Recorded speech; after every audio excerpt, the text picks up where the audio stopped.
దర్శకుడు క్రిష్ కు bad period నడుస్తోంది. టైం బాగోకపోతే కష్టాలు ఒకదాని మీద మరొకటి వచ్చి పడతాయి. క్రిష్ విషయంలో ఇదే జరుగుతోంది.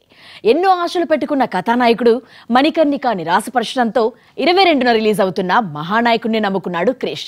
మరి క్రిష్ నమ్మకాన్ని మహానాయకుడు నిలబెడతాడా? గమ్యం, కంచి, వేదం, కృష్ణం వందే జగద్గురు ఈ సినిమాలు లాభాలు తీసుకురాకపోయినా డిఫరెంట్ కాన్సెప్ట్ తో తీసి టాలెంటెడ్ డైరెక్టర్ అనిపించుకున్నాడు క్రిష్.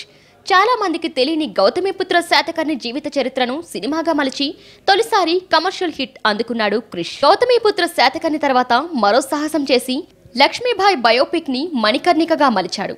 70% షూటింగ్ పూర్తయిన తర్వాత కంగనా రనౌత్ తో వచ్చిన విభేదాలతో సినిమా నుంచి బయటకొచ్చేశాడు. సినిమా రిలీజ్ తర్వాత క్రిష్ ఇచ్చిన వివరణతో హీరోయిన్, డైరెక్టర్ మధ్య వార్ నడిచింది. సినిమా పెట్టుబడిని కూడా రాబట్టలేకపోయింది. జోక్యంతో మణికర్ణికపై ఆశలు వదిలేసుకున్నా అనుకోకుండా ఎన్టీఆర్ బయోపిక్ కు దర్శకుడయ్యాడు క్రిష్. మహానటుడి జీవిత చరిత్రపై రీసెర్చ్ వర్క్ చేసి మరీ కథనం రాసుకున్నాడు. మొదటి భాగం కథానాయకుడిపై ఎన్నో ఆశలు పెట్టుకుంటే పరాజయం ఊహించని షాక్ కు గురి చేస్తుంది. క్రిష్ పరిస్థితి చూస్తుంటే టైం బాగోకపోవడం అంటే ఇదే అనిపిస్తుంది.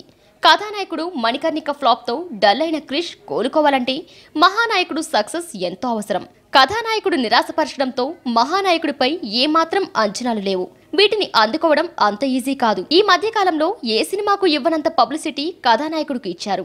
దీనికి మించి మహానాయకుడు ప్రచారం జరిగినా పెద్దగా లాభముండదు. కథానాయకుడు మాదిరి పాజిటివ్ టాక్ తెచ్చుకుంటే సరిపోదు.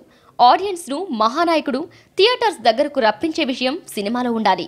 అన్నీ బాగానే ఉన్నా కాస్త అదృష్టం కూడా కలిసి రావాలని కథానాయకుడితో గ్రహించాడు క్రిష్. మహానాయకుడు హిట్ క్రిష్కే కాదు, బాలకృష్ణకు అవసరమే. తండ్రి జీవిత చరిత్రతో నిర్మాతగా మారి ఎన్బీకే ఫిల్మ్ బ్యానర్ లో కథానాయకుడు తీశాడు. మహానాయకుడు హిట్ తో అయినా సక్సెస్ఫుల్ ప్రొడ్యూసర్ అనిపించుకోవాలనుకుంటున్నాడు బాలయ్య. బయోపిక్ అంటే గొప్పతనం గురించి భజనగా కాకుండా తెలియని విషయాలు ఉంటేనే ఆడియన్స్ ఇంట్రెస్ట్ చూపిస్తున్నారు. ఆ ఇంట్రెస్టింగ్ టాపిక్స్ మహానాయకుడిలో అయినా ఉన్నాయో లేవో తెలియాలంటే 22 వరకు ఆగాల్సిందే.